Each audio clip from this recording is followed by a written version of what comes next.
Hai, Leon Time di sini. Hari ini saya akan menjelaskan sebuah film survival thriller berjudul Fall. Di awal film, kita diperlihatkan dua gadis Hunter dan Becky terjebak di menara besar setinggi 600 meter. Mereka mencoba meminta bantuan tetapi karena ketinggian, telepon mereka tidak dapat sinyal. Yang paling buruk adalah menara itu terletak di tengah gurun, jadi tidak mungkin terlihat oleh seseorang. Lebih buruk lagi, beberapa burung nasar mulai menyerang mereka. Jika mereka tertidur, mereka akan terjun langsung ke kematian mereka. Cerita kemudian masuk ke kilas balik di mana Becky, pasangannya dan sahabatnya Hunter sedang manjat tebing. Mereka bertiga tampak bersenang-senang ketika Dan menemukan lubang kecil. Dia memasukkan tangannya ke dalam lubang untuk mendapatkan pegangan, tetapi tiba-tiba seekor burung muncul menyebabkan dia jatuh dan terjerat tali. Dan mencoba yang terbaik untuk berayun ke batu tetapi tidak berhasil. Becky dan Hunter juga mencoba membantunya tetapi talinya putus dan Dan jatuh ke kematiannya. Adegan bergeser ke 51 minggu kemudian dan Becky masih dihantui oleh kejadian tersebut. Dia tampak depresi dan telah minum berlebihan. Ayah Becky, James mengkhawatirkannya dan mencoba membujuknya untuk melanjutkan hidupnya, tapi dia tidak mendengarkannya. Suatu malam, dia mempertimbangkan untuk bunuh diri dengan mengonsumsi obat-obatan dalam jumlah berlebihan. Saat dia akan melakukannya, dia menerima panggilan telepon dari Hunter setelah waktu yang lama. Keesokan harinya, Hunter mengunjungi Becky dan menyebutkan rencananya untuk memanjat menara televisi B67. Dia juga mengajak Becky untuk bergabung dengannya, mengatakan bahwa mereka dapat menghidupkan kembali petualangan yang telah lama mereka rindukan. Becky yang telah kesakitan tidak menunjukkan minat untuk melakukannya. Namun, keesokan paginya ketika dia mengenang waktunya bersama Dan, dia berubah pikiran dan memutuskan untuk mendakinya untuknya. Segera setelah itu, mereka berdua menuju ke menara. Dalam perjalanan, Becky melihat beberapa foto lama Hunter di ponselnya. Saat dia lihat foto-foto itu, dia melihat satu dengan tangan seorang pria pada Hunter. Becky bertanya tentang pria itu, tetapi Hunter tidak mengungkapkan informasi apapun. Saat itu, Becky menerima panggilan telepon dari ayahnya tetapi dia tidak menjawabnya. Setelah perjalanan panjang, mereka berhenti di sebuah motel untuk bermalam. Saat makan malam, Becky mengetahui bahwa Hunter sekarang menjadi vlogger dan dia mendapatkan cukup uang untuk bepergian ke tempat-tempat baru. Sementara itu, mereka melihat menara TV yang tampaknya merupakan bangunan tertinggi keempat di Amerika Serikat. Keesokan paginya, Becky dan Hunter masuk ke mobil untuk melanjutkan perjalanan mereka. Hunter mulai mengemudi dan merekam vlognya yang memberitahu pemirsa tentang menara setinggi 600 meter. Saat sedang berkonsentrasi pada vlog, mereka hampir bertabrakan dengan truk. Setelah beberapa saat, mereka tiba di area menara tetapi gerbang ditutup dengan tanda bahaya. Tanpa memedulikan, mereka memutuskan untuk meninggalkan mobil mereka dan mulai berjalan melalui tanah yang sepi. Dalam perjalanan mereka melihat burung nasar memakan daging hewan yang didokumentasikan Hunter di vlognya. Dia juga mengunggah foto hewan itu di media sosial, di mana ia dengan cepat mendapatkan banyak like. Beberapa saat kemudian, mereka tiba di menara dan Hunter melanjutkan vloggingnya. Di sisi lain, Becky menjadi takut memanjat saat dia teringat masa lalunya. Dia ingin menyerah, tetapi Hunter membujuknya untuk menghadapi ketakutannya. Hunter kemudian menghubungkan talinya ke Becky dan mulai memanjat tangga di dalam menara. Seluruh menara tampaknya berkarat, tangga tampak goyang dan baut mur kendor. Saat Becky memanjat, salah satu batang besi tangga patah menyebabkan dia ketakutan. Meskipun demikian, dia mengumpulkan keberaniannya dan melanjutkan pendakiannya. Akhirnya mereka mencapai titik tengah dan melihat bahwa kota itu tampak seperti kota mainan. Mereka beristirahat sejenak, minum air dan kemudian melanjutkan pendakian mereka. Setelah beberapa waktu, mereka menyelesaikan pendakian 550 meter dan sekarang hanya tinggal memanjat sisa 50 meter dari tangga luar menara. Becky takut dengan angin, ketinggian dan kondisi menara yang berkarat. Dia meminta Hunter untuk kembali tetapi Hunter menyuruhnya untuk terus berjalan. Setelah ini, mereka mulai menaiki tangga luar yang tampaknya lebih berbahaya daripada yang sebelumnya. Mereka melihat piring satelit di jalan mereka dan harus berjalan dari sisi tangga. Hunter dengan mudah mengatasi rintangan dan membantu Becky melewatinya. Angin semakin kencang saat mereka memanjat, membuat Becky semakin ketakutan. Ketika Hunter memperhatikan ini, dia semakin membuatnya takut dengan menggoyangkan tangga.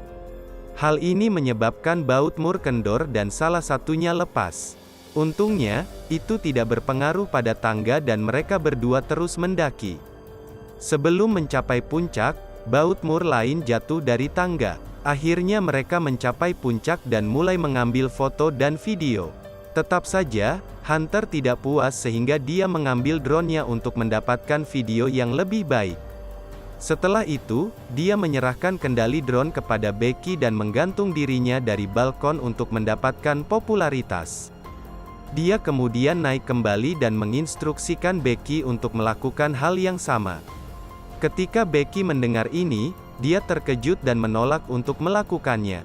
Namun, Hunter membujuknya dengan mengklaim bahwa itu satu-satunya cara baginya untuk mengatasi ketakutannya. Becky kemudian memegang tangan Hunter dan perlahan-lahan menggantung dirinya dari balkon menara. Pada saat yang sama, Hunter mengambil beberapa foto selfie dan menarik Becky ke atas sebelum tangannya terlepas. Setelah ini, Becky meniup abuden dan menandakan perpisahan terakhir kepadanya, menciptakan momen emosional bagi mereka berdua. Sekarang mereka memutuskan untuk kembali, jadi mereka memasang tali dan Becky turun duluan. Tapi begitu dia turun, tangga itu patah menyebabkan dia jatuh. Untungnya, Hunter meraih tali dan berhasil menarik Becky. Setelah pengalaman mendekati kematian, mereka berdua tertawa seperti maniak. Namun, tawa mereka dengan cepat sirna ketika mereka menyadari bahwa tangga sudah tidak ada lagi. Mereka memeriksa telepon tetapi tidak ada sinyal. Mereka juga menyadari bahwa tas mereka yang berisi air dan persediaan telah jatuh ke piringan. Di menara, mereka menemukan teropong dan pistol cahaya tetapi tidak berguna. Akibatnya Becky panik namun Hunter menenangkannya dengan mengatakan bahwa suara tangga yang jatuh pasti terdengar oleh seseorang. Dia juga membujuk Becky untuk menunggu sampai seseorang datang membantu mereka. Segera setelah keduanya berpikir bagaimana melarikan diri dari situasi tersebut, Hunter melihat luka besar di kaki Becky dari kejatuhan sebelumnya. Jadi dia segera mengikat bajunya di sekitar lukanya. Setelah beberapa waktu berlalu, Becky mulai menanyakan Hunter mengapa dia mulai vlogging. Hunter menjawab bahwa dia memulainya karena Dan menciptakan kecurigaan di benak Becky. Beberapa jam kemudian, Hunter memeriksa teleponnya dan ingat memposting gambar binatang itu sebelumnya. Dia percaya ada sinyal pada ketinggian tertentu. Dia mendapat ide, jadi dia menyiapkan pesan bantuan, mengikat teleponnya dengan tali dan menurunkannya sejauh yang dia bisa, berharap itu akan menerima sinyal dan postingnya akan terkirim. Namun, usaha mereka gagal. Meskipun demikian, mereka yakin bahwa ada sinyal di bawah dan memutuskan untuk membuang telepon, agar pesan bantuan dapat terkirim. Hunter kemudian memasukkan ponselnya ke dalam sepatunya dan menutupinya dengan kaus kaki dan bra push up. Setelah ini, mereka melempar sepatu dan menunggu. Saat itu, Becky melihat tato angka 143 di kaki Hunter. Terungkap bahwa Dan menggunakan kode 143 untuk mengekspresikan cintanya. Beberapa saat kemudian, Hunter melihat seorang pria dan seekor anjing di dasar menara. Melihat ini, mereka berteriak minta tolong tetapi tangisan mereka tidak terdengar. Di sini terlihat bahwa ponsel Hunter telah hancur, menunjukkan bahwa rencana mereka telah gagal. Saat pria itu bersiap untuk pergi, Becky melempar kedua sepatu mereka untuk menarik perhatian pria itu tetapi sia-sia. Dia kemudian memutuskan untuk menggunakan pistol cahaya, tetapi Hunter menghentikannya, karena pria itu tidak akan melihat cahaya di siang hari. Sementara itu, mereka juga memperhatikan pria lain dan menemukan bahwa mereka telah tiba untuk sebuah pesta. Mereka kemudian berniat untuk menggunakan pistol cahaya di malam hari, agar para pria dapat dengan mudah melihatnya. Akhirnya malam tiba dan Becky menembakkan pistol cahaya. Untungnya, para pria melihat cahaya dan juga para gadis melambaikan tangan meminta bantuan. Mereka dengan cepat mendekati mobil Hunter, membuat gadis-gadis itu sangat gembira. Namun, bukannya menyelamatkan mereka, para pria mencuri mobil mereka dan pergi. Ini menghancurkan harapan gadis-gadis ini dan sekarang mereka harus menemukan solusi baru dengan cepat. Setelah itu, Becky bertanya tentang tato Hunter, yang kemudian mengungkapkan bahwa dia berselingkuh dengan Dan selama 6 bulan. Dia kemudian meminta maaf kepada Becky karena jatuh cinta dengan prianya dan membuat kesalahan besar. Dia mengklaim dia tertarik pada Dan karena tidak seperti pria lain, dia biasa mendengarkannya. Dia mencintainya tetapi dia lebih mencintai Becky dan akhirnya dia mengakhiri perselingkuhan mereka. Mendengar ini, Becky kecewa karena teman dan pasangannya sendiri telah mengkhianatinya. Keesokan paginya, alarm telepon Becky berbunyi, menunjukkan bahwa sudah 24 jam sejak mereka melemparkan ponsel Hunter.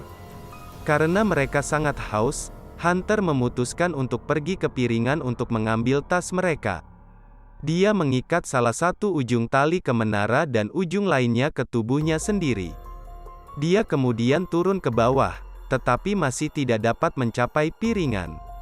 Sekarang tanpa pilihan lain, Hunter membuka perangkat tali yang tergantung di tali dengan satu tangan dan mengayunkannya ke piringan.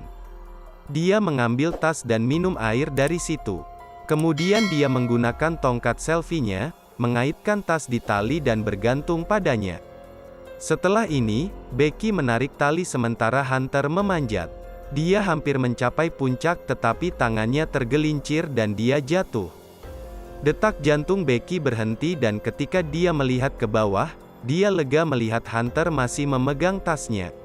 Namun, tangan Hunter terluka sehingga Becky mengerahkan seluruh kekuatannya untuk menariknya ke atas. Setelah beberapa saat, Becky menulis catatan bantuan, menempelkannya ke drone mereka dan memutuskan untuk mengirimkannya ke motel. Sayangnya, drone tidak dapat melakukan perjalanan jauh karena baterainya hampir habis, sehingga memaksa mereka untuk membawanya kembali. Setelah gagal sekali lagi, mereka jadi tidak berdaya lagi. Malamnya Becky bermimpi mengerikan tentang burung nasar yang melahap tubuh Hunter. Dia segera bangun dan menyadari itu hanya mimpi buruk. Keesokan paginya, Becky menyadari bahwa mereka dapat mengisi daya drone menggunakan lampu menara. Dia kemudian memanjat tiang dan mencolokkan pengisi daya drone tetapi terlalu longgar. Alhasil ia harus berpegangan pada charger hingga terisi penuh. Di tengah panas yang menyiksa dan serangan terus-menerus dari burung nasar di dekatnya, dia berdiri teguh. Tetapi dalam prosesnya dia menjatuhkan tasnya ke bawah dari menara. Setelah beberapa saat, drone terisi penuh dan Becky turun. Segera setelah itu, Becky meluncurkan drone ke arah motel tetapi saat akan mencapai, sebuah truk menabrak drone dan menghancurkannya. Melihat ini, gadis-gadis itu hancur karena mereka tidak melihat pilihan lain. Kemudian, badai semakin memperumit kelangsungan hidup mereka. Becky kelelahan dan ingin tidur tetapi Hunter melarangnya karena burung nasar mungkin akan menyerangnya. Becky kemudian meminta sepatu Hunter untuk membuang ponselnya sekali lagi. Namun, Hunter mengatakan bahwa dia tidak dapat melakukannya karena sepatunya berada di atas piringan. Di sini terungkap bahwa Hunter tidak bisa berpegangan pada tas saat jatuh sebelumnya, dia jatuh di piringan dan mati. Becky hanya menarik tasnya dan bertahan hidup sendiri sejak saat itu. Sayangnya dia telah berhalusinasi kehadiran Hunter selama ini. Pada malam hari, Becky berhasil selamat dari badai. Dia juga merekam pesan video untuk ayahnya di mana dia mengungkapkan keinginannya untuk pulang ke rumah. Di tempat lain, James juga tampak mengkhawatirkannya. Keesokan harinya, burung nasar memperhatikan ketidakberdayaan Becky dan mulai memakan luka-lukanya. Pada saat yang sama, Becky memegang burung nasar dan membenturkan kepalanya ke permukaan besi membunuhnya. Dia kemudian memakan daging burung nasar untuk bertahan hidup. Setelah mendapat sedikit energi di tubuhnya, dia mengikat dirinya dengan tali dan melompat ke piringan tempat tubuh Hunter terbaring. Setelah ini, dia mengirim pesan ke James dan menempatkan ponselnya di sepatu Hunter. Kali ini, dia memasukkan sepatu itu ke dalam tubuh Hunter dan melemparkannya ke bawah. Kemudian di malam hari, James menerima pesan dan segera menghubungi 911. Dia bergegas ke tempat kejadian dan menemukan polisi memindahkan mayat. Melihat ini, dia menangis mengira tubuh itu milik Becky, tapi seketika dia lega saat melihat putrinya masih hidup. Akhirnya ayah dan anak perempuan itu bersatu kembali, menunjukkan momen yang emosional. Subscribe untuk lebih banyak video seperti ini, aktifkan notifikasi, dan tinggalkan like untuk membantu channel ini. Terima kasih telah menonton.